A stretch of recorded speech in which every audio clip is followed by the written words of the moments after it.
Fascist এবং তার দশরকে নির্বাচনে অংশ নেওয়ার সুযোগ দেওয়া হবে না। যদি নির্বাচন কমিশন কোনো ফ্যাসিবাদকে নিয়ে নির্বাচন করতে চায়, ওই নির্বাচন কমিশন ঘেরাও করা হবে।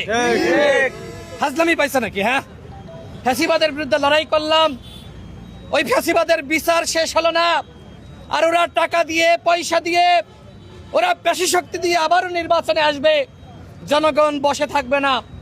কোনো ফ্যাসিস্ট যদি মনে করে সে মাঠে নামবে, মাঠে নেমেই দেখুক একটারও পিঠের চামড়া থাকবে না। আমরা স্পষ্টভাবে বলছি, আওয়ামী লীগের মধ্যে যারা অন্যায় করে নাই, জুলুম করে নাই, যারা নিপীড়ন করে নাই, সামাজিক রাজনীতি করেছে, যাদের বিরুদ্ধে কোনো অভিযোগ নাই, এই গণঅভ্যুত্থানে যারা ছাত্র জনতার উপর হামলা করে নাই, তাদের সাথে আমরা জুলুম করব না।